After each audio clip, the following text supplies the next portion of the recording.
Welcome, dear listener.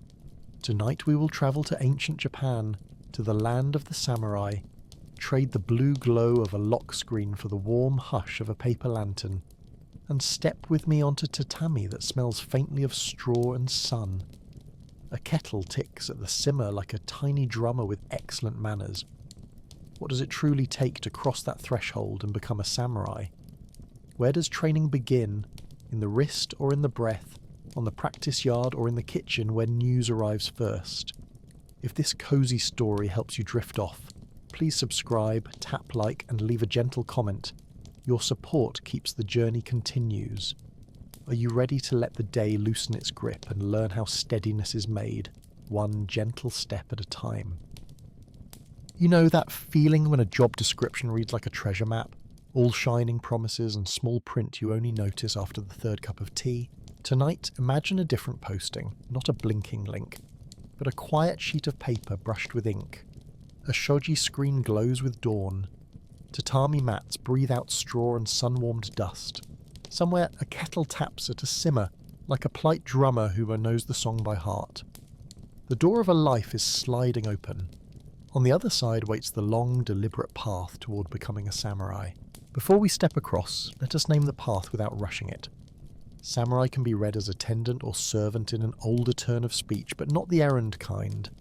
It points to a member of a warrior house, a person trusted to guard, to govern, and to stand steady when others need steady ground. In many periods, this is not a club one joins with a fee and a welcome basket.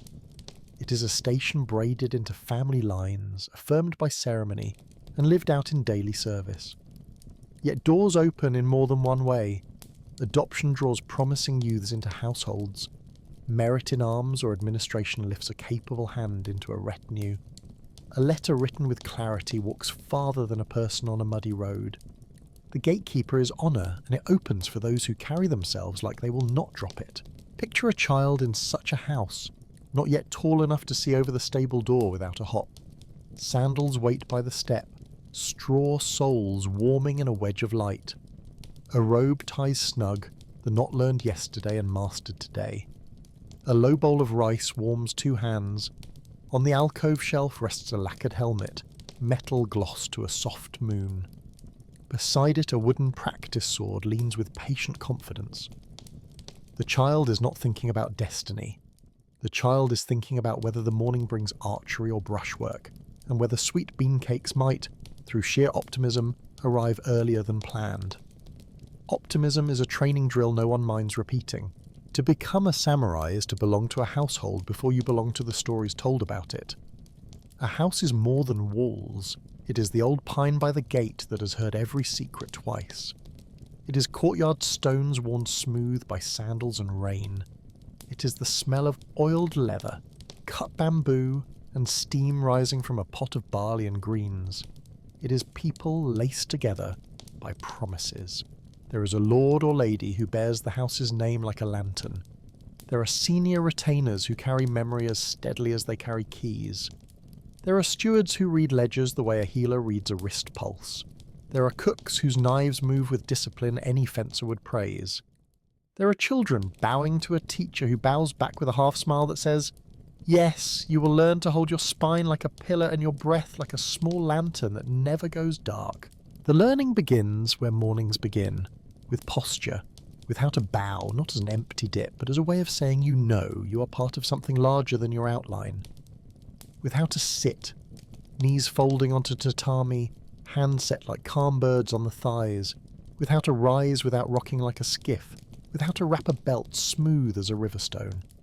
1,000 small choices shape the larger choice called character.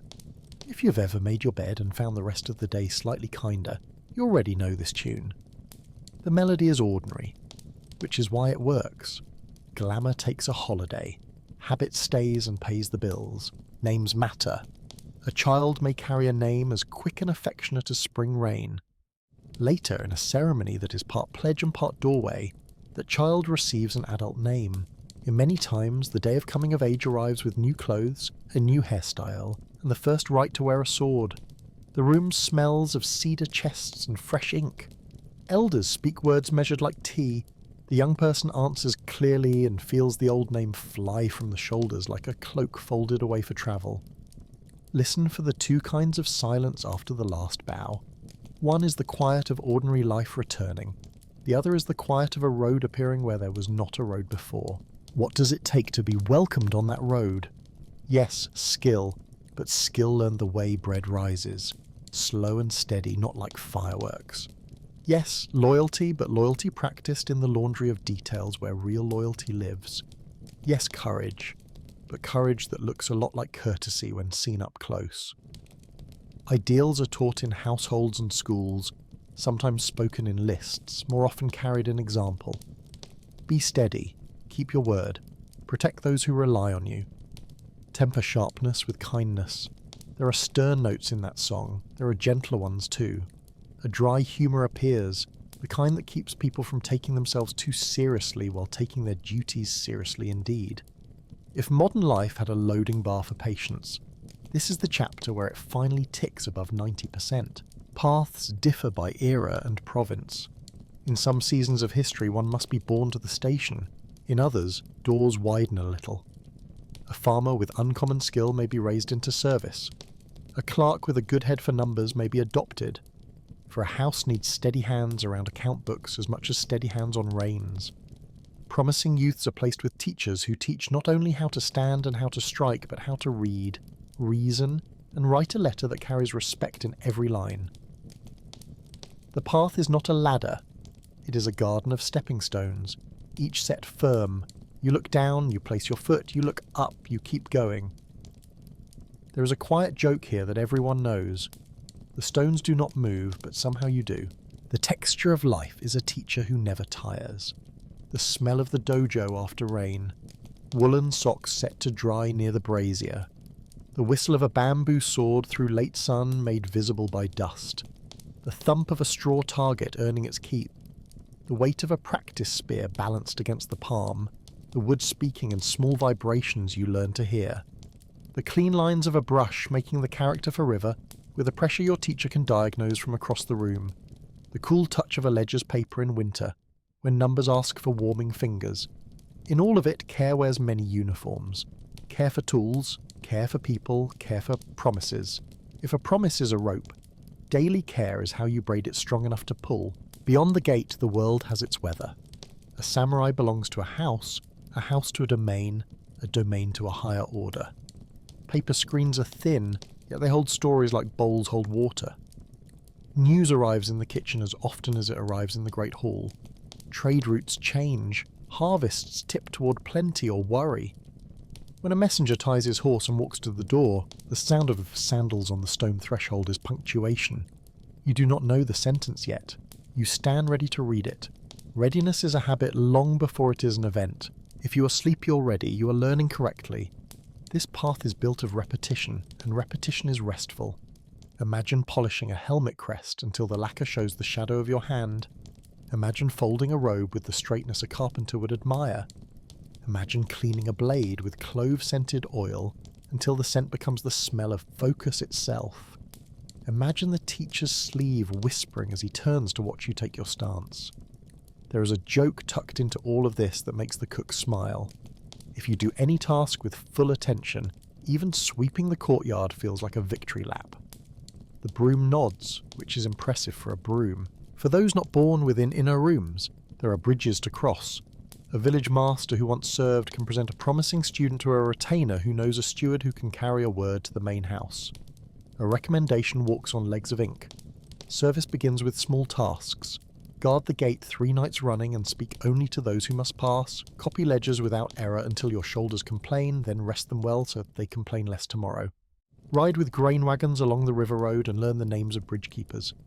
Earn trust in coins so small they look like smiles.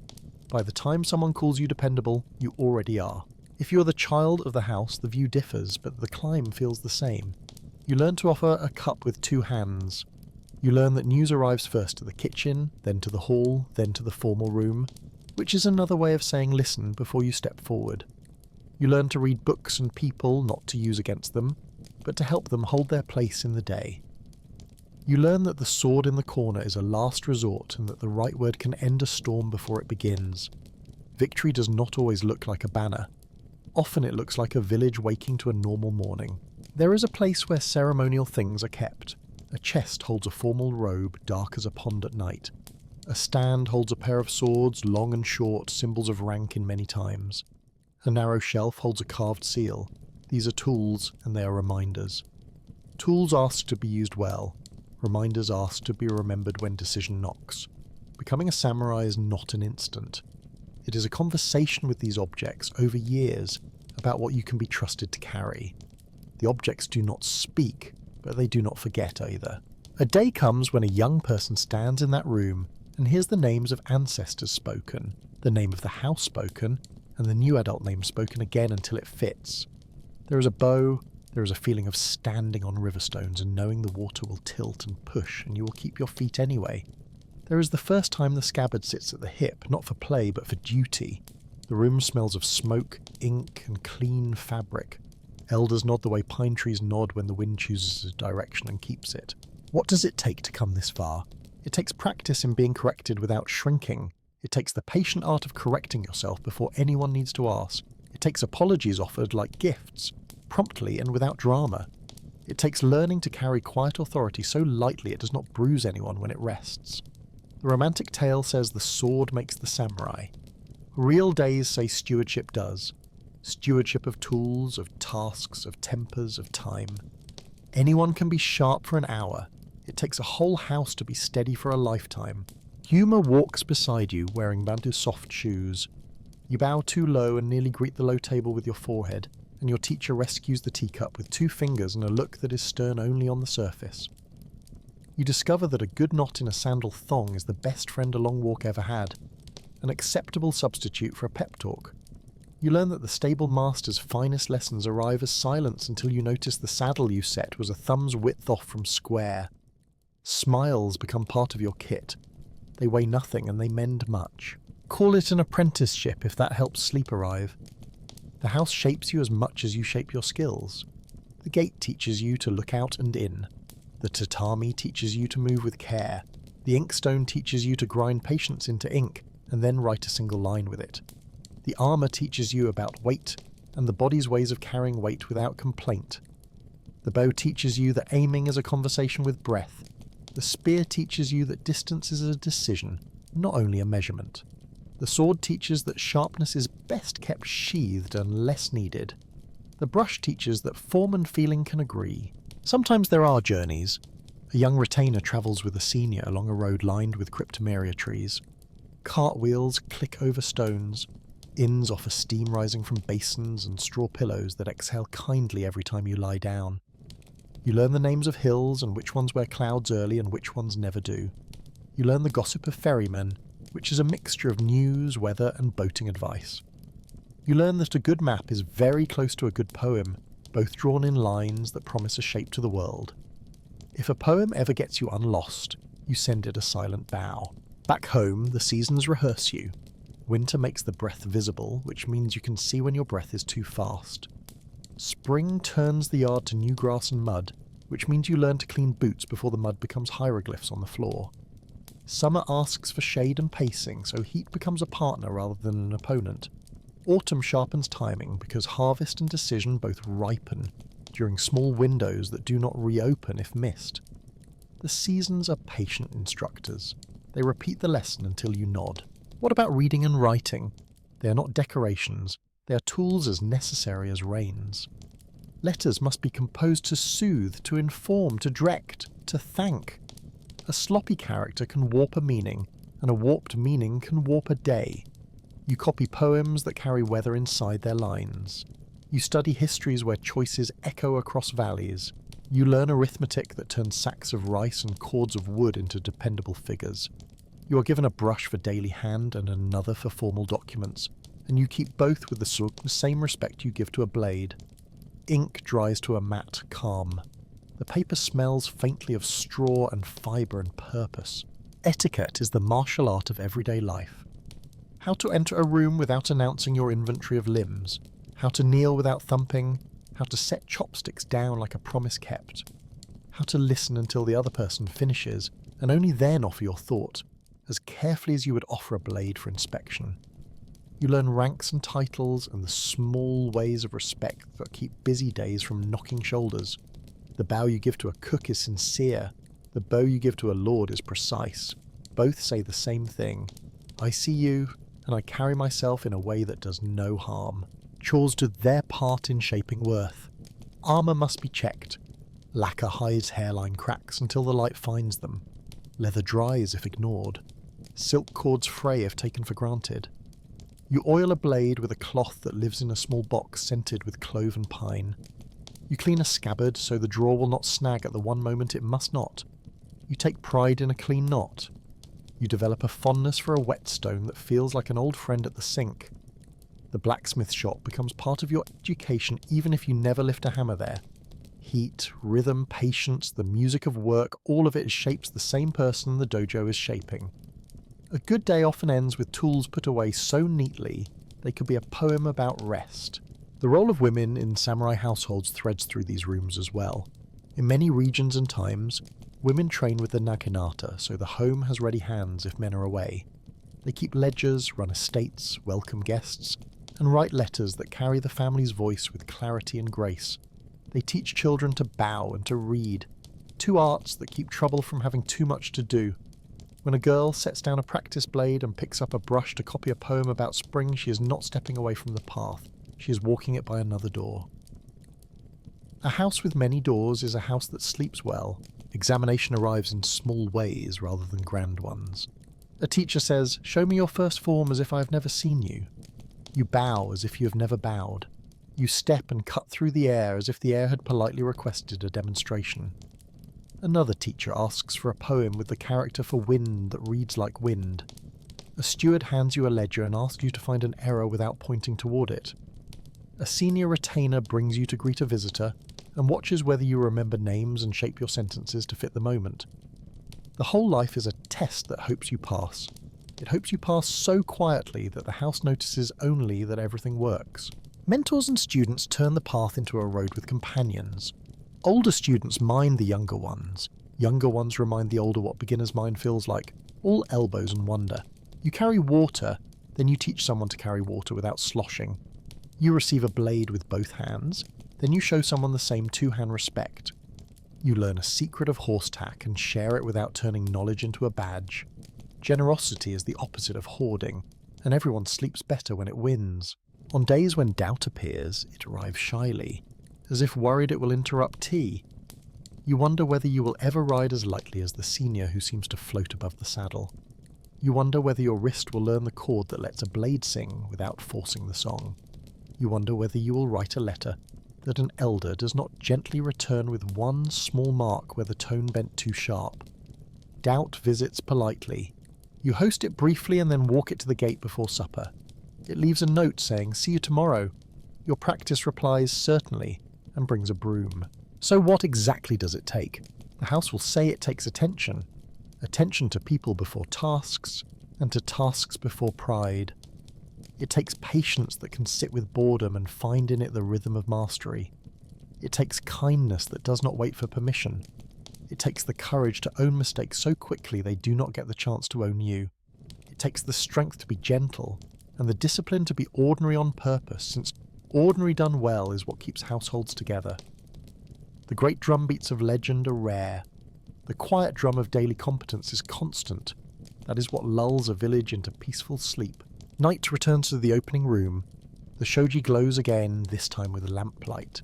Tatami breathes its warm straw breath. The kettle taps at the simmer, counting the day's small victories. You have watched a door slide open, and you have stepped through without hurry. Becoming a samurai begins with a house, a name, a bow, a promise. It is quieter than legend, and better for sleep. Let the door slide shut for now. It will wait where it is, and it will open at dawn.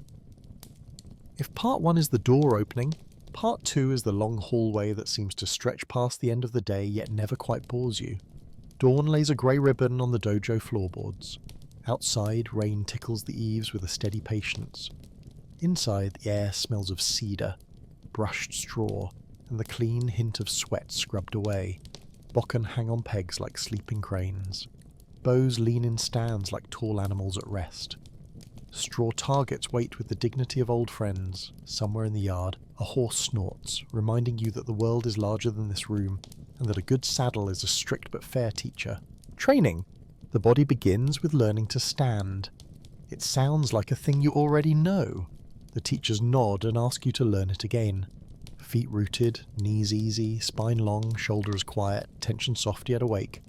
You bow from that place so the bow is not an interruption, but a continuation of balance. You step from that place so steps carry you without argument. You lift a wooden sword from that place so the point seems to know where you intended all along. There is a friendly joke whispered in many dojos. Fancy moves are interesting, but standing well is the daily bread. Forms arrive like a language with its own music. Kata are shaped sequences, not a dance, though the rhythm can be beautiful, but a vocabulary to be learned until you stop pronouncing the words in your head while you use them.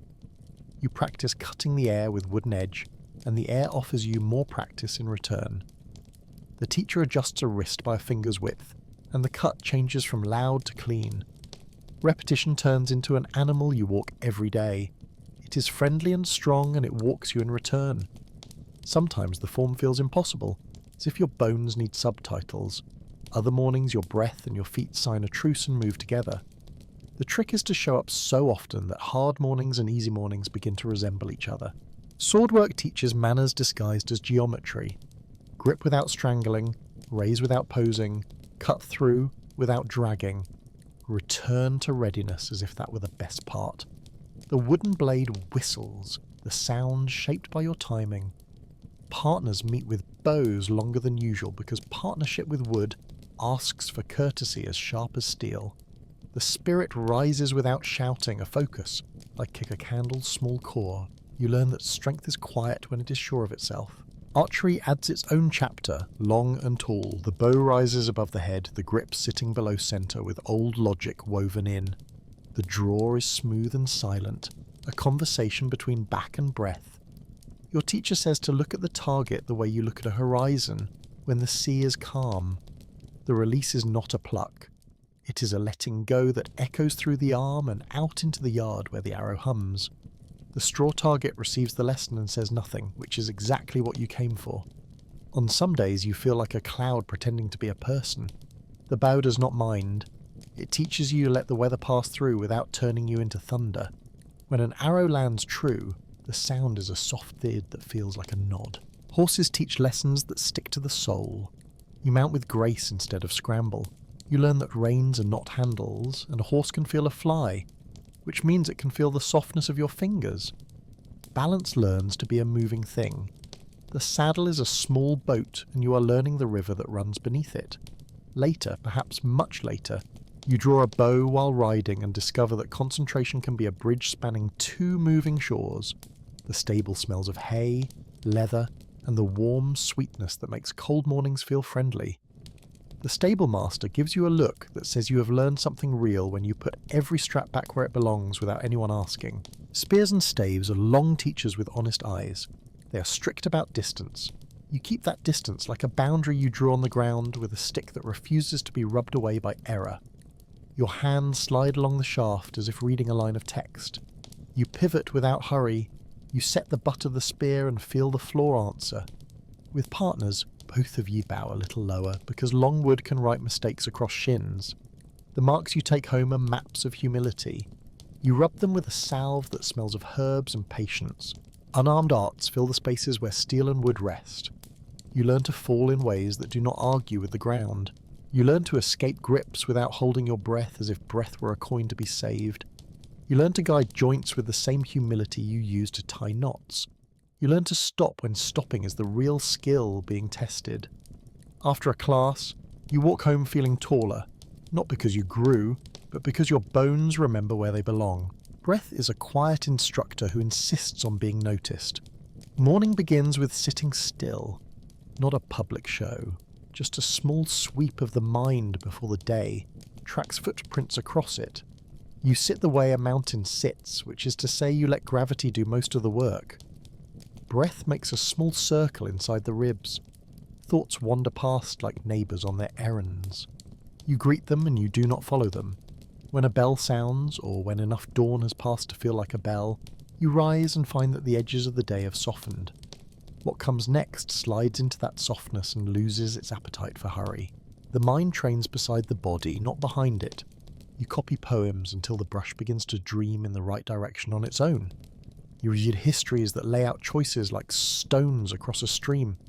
You study arithmetic that turns sacks of rice and cords of wood into numbers that can be trusted by sleepy stewards at dusk. You learn 2 hands with the brush, one for the notes of a busy morning, one for letters that must carry respect without spilling it.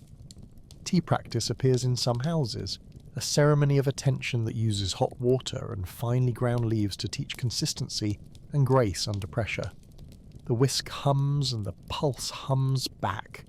The cup warms the fingers and oddly the shoulders. Etiquette becomes a martial art of smiles and pauses. How to enter a room without announcing your inventory of limbs. How to kneel without thumping. How to set chopsticks down like a promise kept. How to listen until the speaker finishes and only then offer your thought as carefully as you would offer a blade for inspection. You learn ranks and titles and the small ways of respect that keep busy days from bruising edges. A bow to the cook is sincere. A bow to the Lord is precise. Both say the same thing. I see you, and I will carry myself in a way that does no harm. The surprising secret is that etiquette lowers everyone's shoulders by mid-afternoon. Chores do their share of shaping. Armour needs checking because lacquer hides hairline cracks until light finds them. Leather dries if ignored. Silk cords fray if taken for granted. You oil a blade with a cloth kept in a small box that smells of clove and pine. You clean a scabbard so the drawer will not snag at the one moment it must not. You tie knots you could trust on a river. You develop a fondness for a whetstone that feels like an old friend at the sink. The blacksmith's workshop stands near the yard like a temple of patience. You watch iron change colour, hear rhythm become heat's language, see form arrive under steady hands.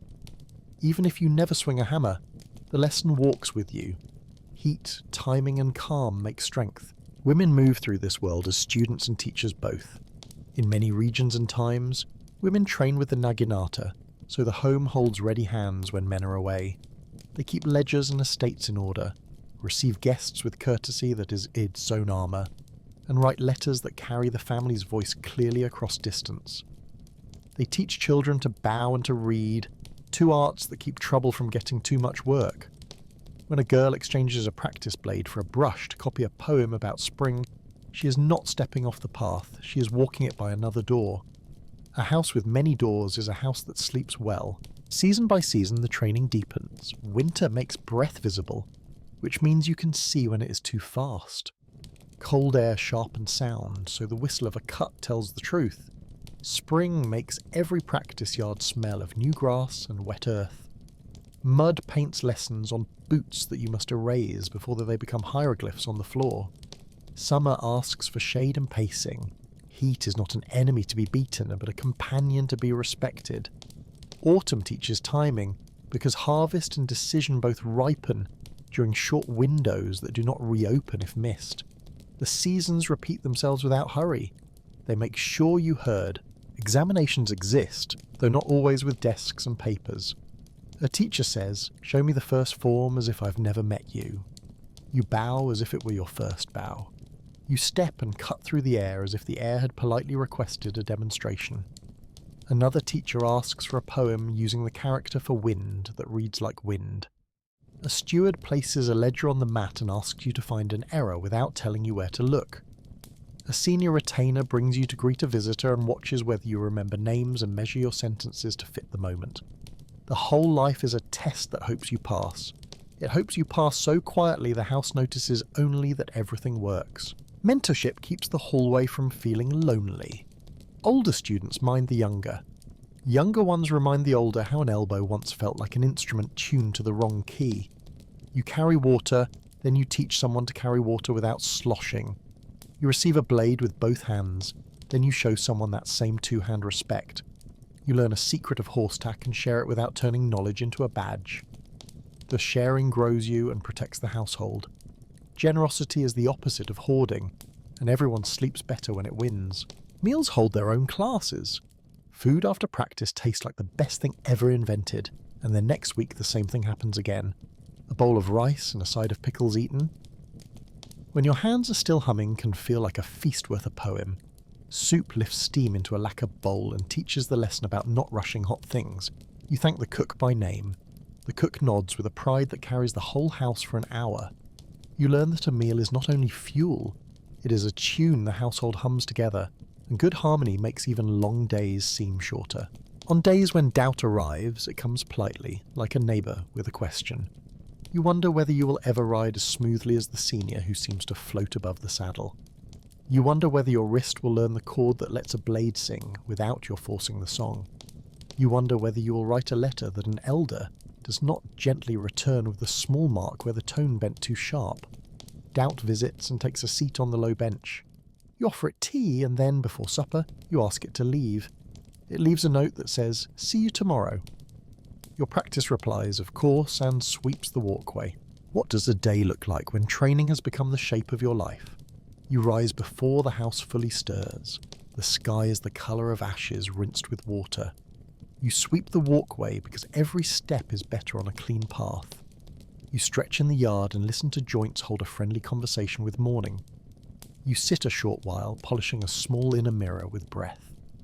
You practice forms until sweat joins the work like a welcomed guest. You eat.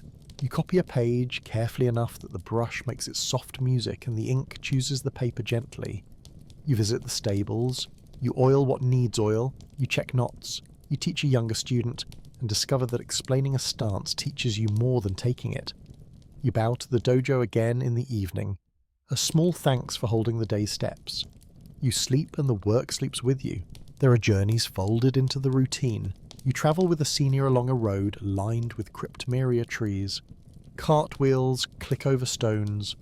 Inns offer basins of hot water and straw pillows that exhale kindly every time you lie down.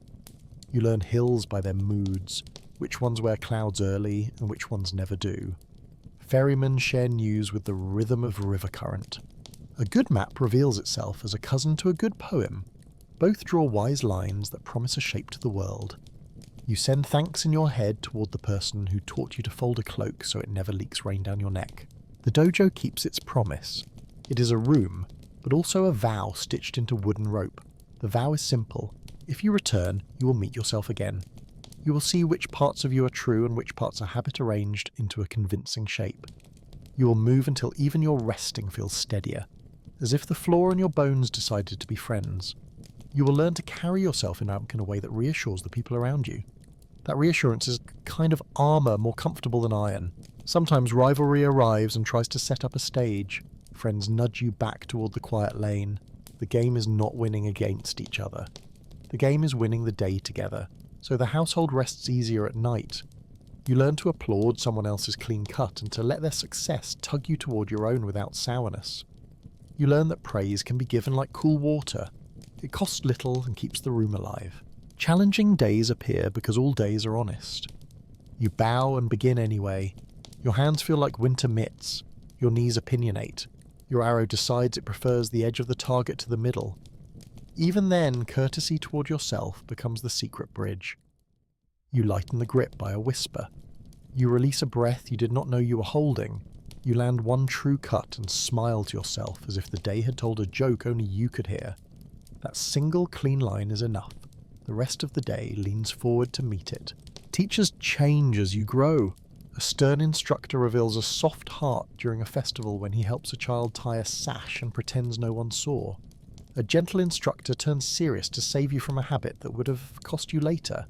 You learn that every style has a reason. You learn to borrow the best from each.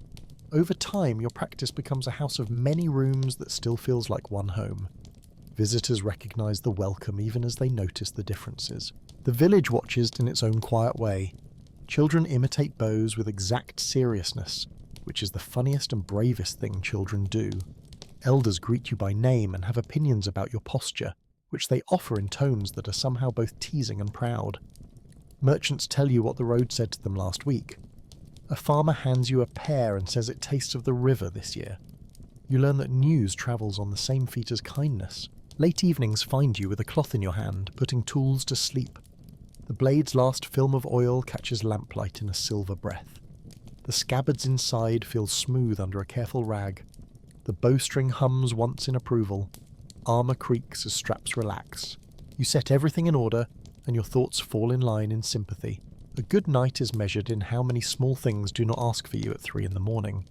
A better night is when you wake with a shape already waiting for the day. Fear is acknowledged and taught its seat. It sits beside caution and does not speak out of turn. You learn that bravery is not noise. It is accuracy under pressure. It is stepping forward when the purpose is clear, and stepping back when stepping back keeps people whole.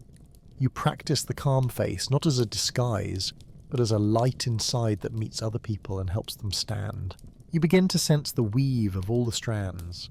The sword teaches about lines and endings. The spear teaches about timing and distance. The bow teaches about release and trust. The horse teaches about partnership. The brush teaches about flow and correction. The tea bowl teaches about temperature and patience. The ledger teaches about numbers that quietly shape decisions. Together they braid into a strength that is gentle enough to be trusted. This is the strength a house needs most. By now, the long hallway of training feels like home. It has windows called seasons, and doors called teachers, and benches called friends. You know where the light falls in winter and which board creaks near the south wall. You know how the kettle sounds when it is almost ready, and how your own footsteps sound when you are almost ready too. Your stance, your breath, your grip on a tool, your tone in a letter, your bow at the gate, each is a stitch. Together they make the fabric of a person who can be leaned on. Listen again to the rain on the dojo roof. It keeps the rhythm for you. It does not demand or rush. It runs the same song today it sang yesterday and will sing tomorrow. The long practice is not the drum roll before a display. It is the steady beat that holds a life together. If you close your eyes now, you can walk the hallway without moving. You can feel the plank underfoot, the give of straw target, the quiet of a horse exhaling steam into morning air, the whisper of a brush finishing the last stroke of a character that looks like a mountain and quietly is one. Part 2 rests here, with the breath smooth and the tools asleep. The door you opened is behind you, and another door waits ahead. Between them lies this: rain on the roof, wood underhand, work done with kindness. That is the shape of training worth trusting. Sleep well to it. It will still be here at dawn. Morning arrives as if the house itself had been polishing it all night. The courtyard holds a shallow mirror of sky in yesterday's rain. Cherry petals drift and settle, each one a small agreement. A bridge in the distance arches over a slow river, and the lacquer of a scabbard on a nearby stand keeps a quiet moonlight of its own. Today is a day of completion and a day of beginning. That is how honourable things usually work. They tie off one thread and hand you the end of another, trusting your fingers know the knot. Completion begins with simple acts. Clothes are clean, floors are swept until the broom leans like a tired but satisfied friend. Hands are washed and dried, hair is tied, tools are inspected one last time, not because they were faulty, but because readiness is its own prayer. In a room that smells of cedar and calm, elders gather not to judge harshly, but to witness clearly. A young voice speaks with a steadiness learned from years of kneeling, standing, bowing, and trying again. Names are spoken. A lineage is acknowledged. A promise is made. If a pair of swords is presented, the straps settle across the waist with a weight that speaks of more than iron and wood. The weight belongs to service. The scabbard meets the sash with a faint sound that holds the hush of the room in a single note. The adult name is spoken again until it fits the shoulders, the way a well-sewn robe fits after a thoughtful tailor's touch. Faces are composed and kind. The kettle in a nearby kitchen taps at the simmer, as if counting the heartbeats of everyone who has come to this threshold before. An oath is a large word made of small acts. You will rise when called, you will go when sent, you will guard doors, receive guests, ride the roads beside caravans, and return with news that is as crisp as a winter morning and as fair as measured grain. You will copy ledgers until numbers become music. You will speak gently to those who speak sharply, steady those who shake, and carry messages without letting pride read them aloud. You will learn the paths between duty and compassion, and you will walk them without scuffing either side. The oath is not kept once. It is kept daily, often in places where no one is filming. The first assignments arrive like weather. Patrol the town wall at dawn, learn the sounds of a city as it wakes, Merchants lift shutters, dogs debate the news. A woman sweeps her step and hums a tune that remembers last summer's festival. Your job is to keep the tuning fork of the day steady. Later, ride out along a canal where reeds wear a green knot found on silk. Speak with the lock keeper. He will tell you how water has its own politics and how boats argue when schedules are tight. You listen. You write a brief report that is boring in the way a good roof is boring. No leaks, no drama. Someone reads it at dusk and goes to sleep without worry. Couriers teach endurance and clarity.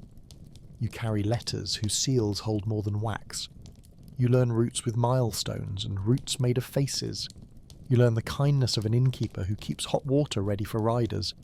You learn the courtesy of knocking softly even when your boots would prefer to be loud. In each village you meet a version of home. In each house you greet a version of yourself from a year ago. You deliver, you bow, you step quietly back into the road. Some days take place in rooms with scrolls on the walls and mats levelled by generations of careful hands. Disputes are heard, a fence wandered, a loan soured. A cart broke on the slope and now the slope is accused of malice. You listen as if listening were the first medicine. You ask for names as if names were bridges. You rest your hands so that your fingers do not tell anyone to hurry. You look at maps, you walk the distance outside and feel where the ground has shifted. You return and speak in sentences that hold both firmness and room for dignity. You end the storm while the clouds are still thinking about it. A clerk writes it all down with steady brush strokes. The record looks quiet, and that is a victory. Etiquette earns its place again and again. You welcome officials from other houses and measure your bow so that it feels like respect and not like display. You pour tea for a guest whose opinion could tilt a future. You do it without turning the cup into a stage. You place the cup where the hand can reach it easily. You fold the cloth so it looks like you have cared for cloth all your life, because you have. Courtesy is not an ornament. It is a tool that keeps edges from cutting where they should not. When trouble demands a stronger hand, your training steps onto the floor. You begin with words. If words fail, you use posture, which is a word the body understands when the mind is busy. If posture fails, you use presence, which is the calm that smells like a storm leaving. If presence fails, you use skill in the careful measure you have practiced, and you use it with an economy that refuses to be theatrical. The steel at your side waits quietly. It is a last answer, not a first. There are days you will leave it sheathed and feel more powerful than on any day full of flashing. Your teachers would approve. Early endings to storms save roofs. Service lives in ledgers as much as in courtyards. You learn stipends and saws with the same attention you gave to stances. You count rice the way a careful gardener counts seedlings. You file reports without flourishes. You check the ferrykeeper's pay and the repair of the embankment and the state of roadstones near the North Gate where wagon wheels bite more deeply after rain. You thank people by name. You write instructions so clearly that a tired clerk at dusk can follow them without guessing. You remember that prevention is the kindest policy and the least dramatic. It is hard to sing about a flood that did not happen because you kept the ditch from clogging. You sing anyway, softly to yourself while the ditch runs clear. Honour includes beauty. You keep your gear in order because a clean scabbard says as much as a clean sentence. You mend a sleeve so a fraying edge does not turn into a story. You polish a helmet because people relax when those who guard them look cared for. You write a poem in spring, a letter in autumn. A note of thanks to the woman at the last inn who always keeps water hot. The poem and the letter will not stop a storm. They will remind you what you are protecting. People who feel seen make better choices. A house that tends beauty tends courage without having to shout. Community becomes your classroom and your proof. You attend markets without making them nervous. You nod as if nodding were a form of insurance. You learn which stalls hide the best pickles and which blacksmith hums while he works, and which child will volunteer to hold a bridle for the price of a story. You become a regular on the bridge at dusk, the arch underfoot teaching you that steadiness can be curved and still be true. The river moves on, and so do you. You sleep better when you have walked among the people you serve, because service makes more sense up close. The house asked you to oversee a storehouse one winter. You meet mice and ingenuity in equal measure. You meet the woman who knows the Lockberg and treat her as an ally and an equal, because she is. You write schedules that match people to tasks. You decide that fairness includes both skill and need. You stay late to finish a ledger, because finishing today saves someone else from starting tomorrow in a scramble. You find a missing crate because you followed the smell of a certain herb and because you kept the map of the Isles in your head like a song. Leadership tastes like common sense sweetened with patience. There are festivals to manage, which means there are ropes to tie and crowds to guide and old music to invite into streets that have learned new rhythms. You choose a modest place under the awning where people can find you easily and where you can see without searching. You make sure the water runs where it should and that a hand is ready for anyone who wobbles on the steps. Your presence speaks a simple sentence. Someone is paying attention with kindness today. This turns out to be one of the most protective tools you own. Sometimes there are promotions. They arrive as heavier responsibilities rather than heavier ornaments. You are asked to send others where you once went. You learn that matching people to tasks is a craft. The quiet one might be the right voice for a tense meeting. The clever one with knots should be on the river crew. The rider with patience will calm the new horses. You stop measuring worth only by what you can do and start measuring it by how well the whole circle turns. The circle is a good teacher. It tells you where it squeaks. Mentorship begins almost by accident. A young person stands the way you used to stand, earnest and eager and a little tilted. You hear your teachers in your own mouth. You add a line that is yours alone. Your stance is a good seed. Water it daily. Your letters are strong.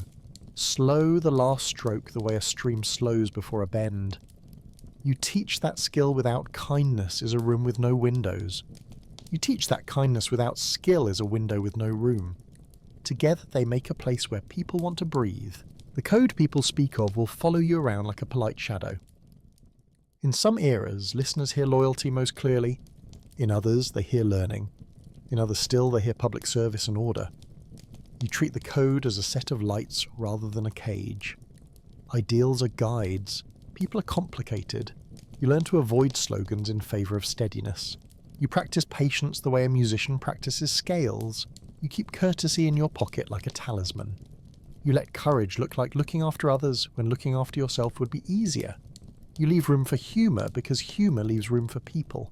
Mistakes happen because you are a person among people, which is the best reason and the only one needed. The honourable response is repair. You apologise soon and well. You pay back what was lost. You accept consequences without making a parade of them.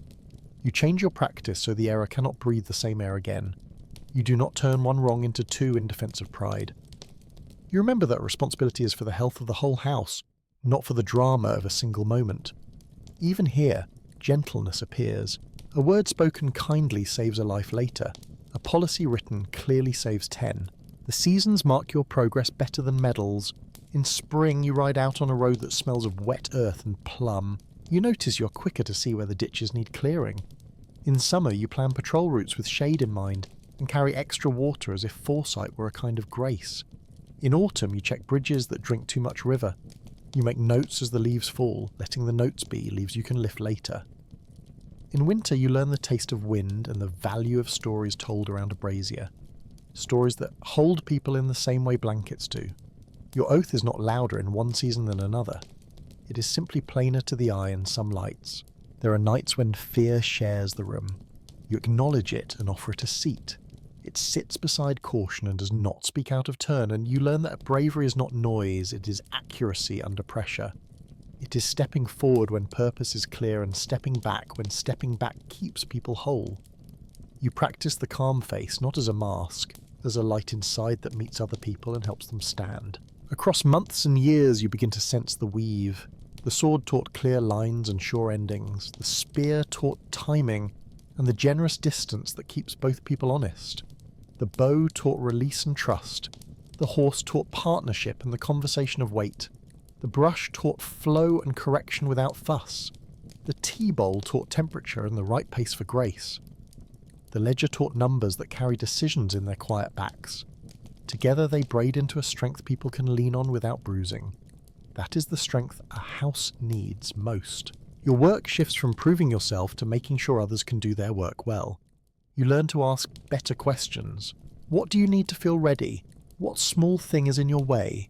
Which path saves tomorrow the most effort? You gather answers and turn them into smoother mornings. You praise in clear words and in private where pride grows healthy. You correct in few words and in private where pride does not bruise. The house responds like a garden that has found its rain again. Some days gather themselves into stories worth keeping. A caravan limps in at dusk with 2 broken wheels and a quarrel brewing between partners. You steady the team with hay and water, call the wheelwright, and seat the partners at a table where the best bowl of noodles in town does half your work. You ask questions that point toward tomorrow rather than yesterday. You watch faces soften as the steam rises. Later, as the city settles, you walk the bridge and let the river carry away the noise inside your head. You go home with noodles on your breath and a sense that small decisions add up to a very sturdy kind of peace. Glory visits now and then like a summer storm, brief and loud and memorable for all the wrong reasons.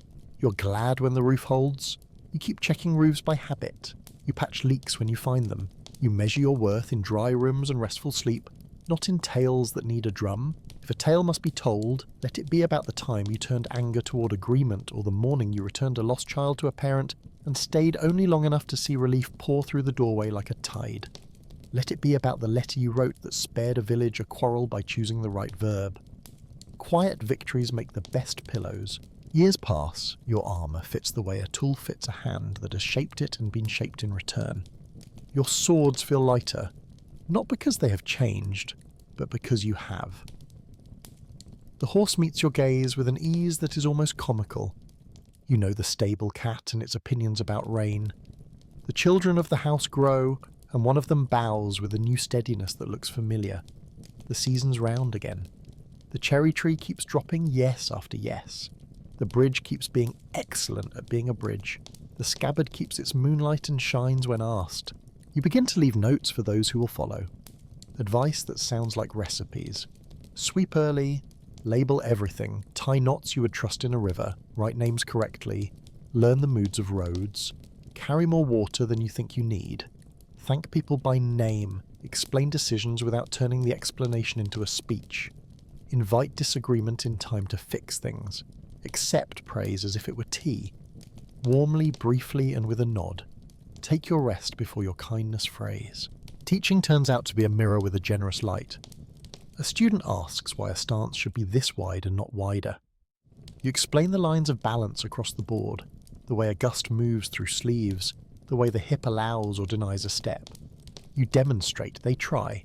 The room brightens. Another asks why we write this greeting and not that one. You point to the way a word lands without bruising. You show how respect travels faster when it is specific. You feel older and younger at once. The house grows a new ring like a tree. You become the person people look for when a decision needs to be both firm and kind. You do not pretend this is easy. It is easier than being cruel and easier than being vague. You prepare by resting when you can. You prepare by keeping your tools in order. You prepare by keeping your promises small enough to keep and large enough to matter. People bring you problems like birds bring threads to a nest. You take them in and set them where they will help rather than tangle. On the anniversary of your oath, you wake early and walk the courtyard before anyone else. The stones feel exactly as they did on that first morning and not at all the same. You bow to the alcove where your name was spoken. You bow to the door that has let you in and out without complaint. You bow to the broom because the broom knows the truth about days. You think of those who taught you and those you are teaching. You think of a village waking to a normal morning and how that is your favourite kind of news.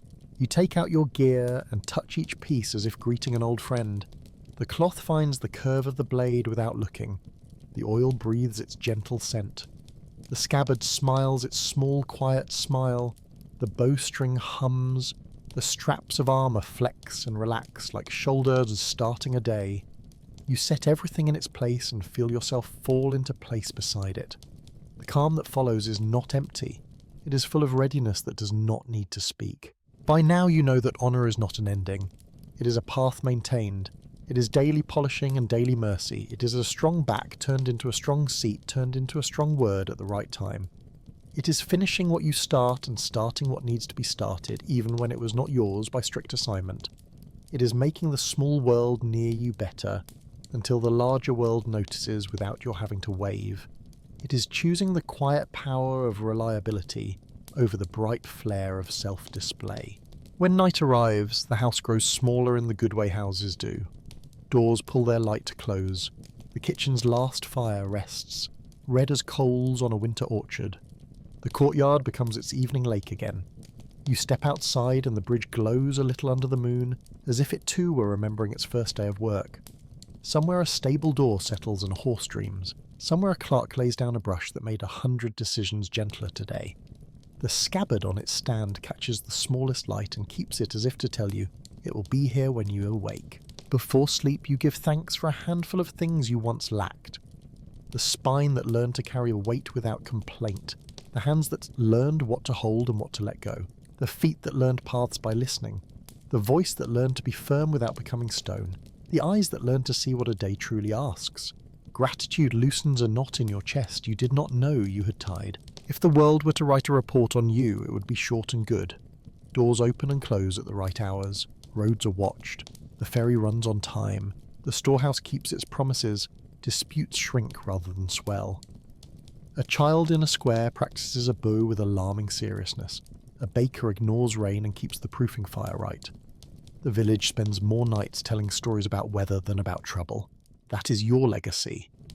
People will not always remember your name, and that is fine. They will live under the roof you kept sound. To a new student who asks what it takes, you say this: attention before judgment, people before tasks, tasks before pride. Make your bed. Tie your knots. Check your tools, learn names, be 5 minutes early, be generous with water and praise, be careful with rumours and sharp words, leave a place better than you found it, eat enough, sleep enough, keep your humour in working order, carry your authority lightly so it does not bruise anyone when it rests. When in doubt, visit the bridge at dusk and let the river remind you how to move. Now close the circle. Remember the beginning, the shoji glowing with dawn, the tatami breathing straw, the kettle tapping as if encouraging your heart to keep a friendly rhythm, the first bow, the first lesson in standing.